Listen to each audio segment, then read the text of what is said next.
Star plus के latest episode क्योंकि सास भी कभी बहू थी की कहानी की शुरुआत एक बेहद भावुक और दर्द से भरे संवाद से होती है, जहां मेहर और पार्थ आमने सामने हैं। मेहर पहली बार अपने दिल का बोझ हल्का करता है और पार्थ को वह सच बताता है जिसे वह अब तक छुपाता आया था। वह स्वीकार करता है कि वह कभी नहीं चाहता था कि तुलसी उसकी जिंदगी से चली जाए। अगर उस वक्त उसने तुलसी को सच बता दिया होता, अगर उसने यह कह दिया होता कि वह अंदर से टूट चुका है, जिंदगी से हार चुका है और उससे रुकने की गुहार लगाई होती, तो तुलसी शायद कभी उसे छोड़कर नहीं जाती। लेकिन मेहर जानता था कि तुलसी जैसी औरत किसी की मजबूरी या कमजोरी के सहारे नहीं रुकती। इसलिए उसने जानबूझकर उसके सामने खुद को खुश दिखाया, मजबूत बनने का नाटक किया और उसे एक चुनौती दे दी, ताकि तुलसी अपने दर्द को अपनी कमजोरी न बनने दे बल्कि उसे अपनी ताकत बना सके। मेहर पार्थ से साफ साफ कहता है कि उसने तुलसी को बहुत गहरा दुख दिया है और यह बात उसे अंदर ही अंदर खाई जा रही है। उसे इस बात का अफसोस है कि उसकी वजह से तुलसी को इतना दर्द सहना पड़ा। इसी पछतावे के चलते वह चाहता है कि तुलसी अपनी जिंदगी में आगे बढ़े, कुछ बड़ा करे और खुद को साबित करे। वह चाहता है कि तुलसी उस प्रतियोगिता में हिस्सा ले और बीच में हार मानकर पीछे न हटे। मेहर के शब्दों में दर्द भी है और पश्चाताप भी। पार्थ उसकी बातें सुनकर हैरान हो जाता है। वह कहता है कि उसे शुरू से ही आप दोनों की कहानी बाकी कहानियों से अलग लगती थी, लेकिन उसने कभी नहीं सोचा था कि इस रिश्ते का अंत इतना दुखद और दर्दनाक होगा। पार्थ की बात सुनकर मेहर खुद को संभाल नहीं पाता और भावुक हो जाता है। दूसरी तरफ घर में अंगद और वृंदा तुलसी की हालत को सोचकर परेशान हैं। दोनों को तुलसी के लिए बहुत बुरा लग रहा है। अंगद वृंदा से कहता है कि मां की सबसे बड़ी कमजोरी यही है कि वह हमेशा चुप रहती है। वह सब कुछ सहन कर लेती है, कभी अपने दर्द को शब्दों में नहीं ढालती। वृंदा भी भावुक होकर कहती है कि पापा पहले ही मां को बहुत दुख दे चुके हैं और उसके बावजूद आज उन्होंने मां के साथ जिस तरह का व्यवहार किया, वह बिल्कुल गलत था। वृंदा के शब्दों में गुस्सा भी है और मां के लिए दर्द भी। इसी बीच परी को पता चलता है कि घर के सभी लोग तुलसी से मिलकर आए हैं। वह बेचैन होकर सबसे पूछती है कि मां ने क्या कहा। इस पर पार्थ जवाब देता है कि किसी में भी मां से बात करने की हिम्मत नहीं थी। सब लोग मां के सामने खामोश खड़े रहे। यह सुनकर माहौल और भारी हो जाता है। तभी ऋतिक अपनी भड़ास निकालता है।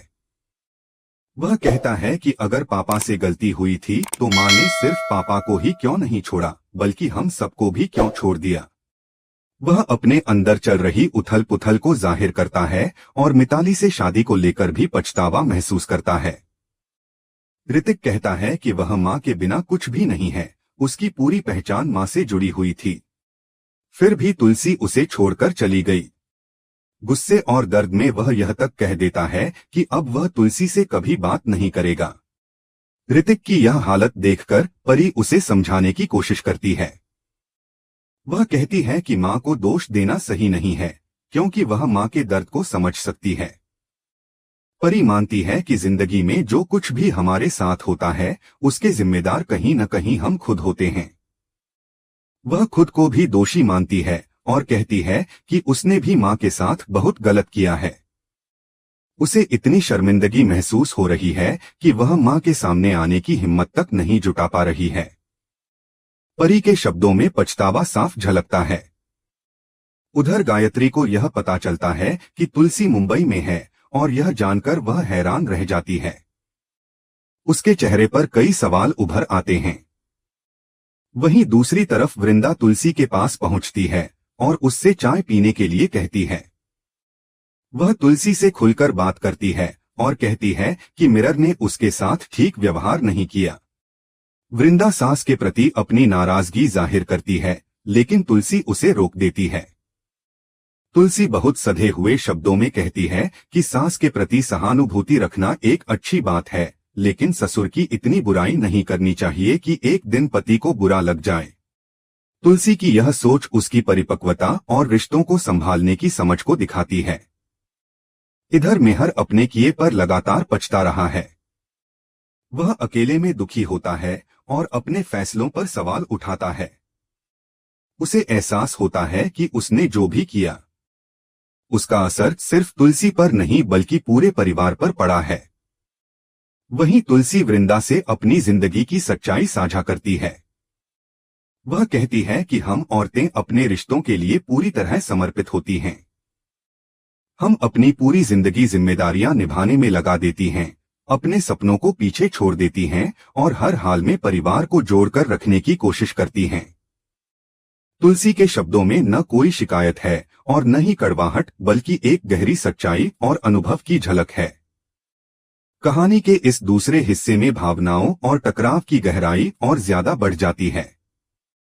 मेहर अकेले में यह स्वीकार करता है कि इतने लंबे समय बाद तुलसी से मिलने के बावजूद वह उससे पूरी सच्चाई नहीं कह पाया। यह बात उसे अंदर ही अंदर कचोटती रहती है कि उसने फिर एक बार झूठ का सहारा लिया। उसी वक्त गायत्री उसके पास आती है। उसके चेहरे पर चिंता और उम्मीद दोनों साफ नजर आती हैं। वह मेहर से कहती है कि उसे पता चला है कि तुलसी मुंबई में है और सीधे सवाल करती है कि क्या तुलसी वापस घर लौटने वाली है। गायत्री का मानना है कि चाहे जो भी हुआ हो, अब मेहर को पहल करनी चाहिए और तुलसी को वापस इस घर में ले आना चाहिए। लेकिन मेहर इस बार बिल्कुल साफ शब्दों में मना कर देता है। वह कहता है कि अब यह घर पहले जैसा नहीं रहा। यहाँ जो कुछ भी हुआ है, जिन गलतियों और अपमानों से तुलसी को गुजरना पड़ा, क्या उन्हें इतनी आसानी से माफ किया जा सकता है। मेहर खुद से भी सवाल करता है कि वह किस हक से तुलसी को वापस बुलाए। गायत्री उसे याद दिलाती है कि तुलसी उसकी पत्नी है और पत्नी होने के नाते उसका इस घर पर पूरा हक है। लेकिन मेहर की सोच अब बदल चुकी है। वह कहता है कि अब उनका तुलसी पर कोई हक नहीं है। वह मानता है कि तुलसी ने इस रिश्ते में जितना दिया, उसके बदले उसे सिर्फ दर्द ही मिला। दूसरी तरफ तुलसी वृंदा से दिल खोलकर बात करती है। वह बताती है कि उसने मन ही मन यह उम्मीद की थी कि शायद मेहर को अपनी गलती का एहसास होगा। लेकिन उसे सबसे ज्यादा चोट तब लगी जब उसने नोना के कंधे पर मेहर का हाथ देखा, जबकि मेहर अच्छी तरह जानता था कि इससे तुलसी पर क्या बीतेगी। तुलसी कहती है कि उसने अपनी पूरी जिंदगी मेहर को दे दी, अपने सपनों, अपनी इच्छाओं और अपनी पहचान तक को पीछे छोड़ दिया। लेकिन आज उसकी जिंदगी की जैसे कोई कीमत ही नहीं बची। उसके शब्दों में दर्द है, लेकिन साथ ही एक ठहराव भी है, जैसे वह अब खुद को संभाल चुकी हो। इधर मेहर गायत्री से कहता है कि आज तुलसी आत्मनिर्भर बन चुकी है। उसने खुद को मजबूत किया है और अब उसे पीछे खींचने का किसी को कोई अधिकार नहीं है। वह मानता है कि अगर तुलसी को उस समय पूरी सच्चाई पता चल जाती तो शायद वह उस प्रतियोगिता में हिस्सा ही नहीं लेती और बीच रास्ते से ही लौट जाती। इसी वजह से उसने सच छुपाया ताकि तुलसी कमजोर न पड़े। मेहर के लिए यह फैसला गलत होते हुए भी जरूरी था। तुलसी भी अपने मन में एक बड़ा फैसला कर चुकी है। वह तय करती है कि वह यहीं रुकेगी और उन लड़कियों को अपने पैरों पर खड़ा करेगी जो खुद को कमजोर समझती हैं। वह कहती है कि वह एक बहू को घर संभालने की सीख तो देती ही है, लेकिन एक औरत होकर वह औरत को यह चेतावनी भी देती है कि सबको संभालते संभालते खुद को मत भूलना। तुलसी का यह विचार उसकी सोच की ऊंचाई को दिखाता है, जहां वह सिर्फ अपने दर्द तक सीमित नहीं रहती बल्कि दूसरों के लिए भी एक रास्ता बनाना चाहती है। उधर गायत्री मेहर से आमने सामने बात करती है और साफ कह देती है कि उसने तुलसी के साथ बहुत अन्याय किया है। वह उसे उसकी जिम्मेदारियों का एहसास दिलाने की कोशिश करती है। लेकिन मेहर कहता है कि उसकी नफरत ही उसकी सजा है। वह मानता है कि उसने जो खोया है उसका बोझ वह जिंदगी भर उठाएगा। वह यह भी कहता है कि अब वह यही चाहता है कि तुलसी अपने जीवन में सफल हो, आगे बढ़े और कभी पीछे मुड़कर न देखे। अगले दिन कहानी एक नए मोड़ पर पहुंचती है। ऋतिक को यह पता चलता है कि जिस जमीन पर सब कुछ टिका है वह विवादित है और वहां किसी भी तरह की परमिशन नहीं मिल सकती। यह खबर उसके पैरों तले जमीन खिसका देती है। वह घबराहट में रिश्वत देने की बात करता है, लेकिन मुन्नी उसे सख्ती से मना कर देती है। वह ऋतिक को साफ शब्दों में समझाती है कि गलत रास्ता चुनने से हालात और बिगड़ सकते हैं। यह सुनकर ऋतिक पूरी तरह टूट जाता है। घर का माहौल और जहरीला हो जाता है जब मिताली ऋतिक को लूजर कह देती है। उसके शब्द ऋतिक के दिल में तीर की तरह चुभते हैं। ऋतिक खुद को एक असफल इंसान मानने लगता है। वह मान लेता है कि उससे कभी कुछ सही नहीं हो सकता।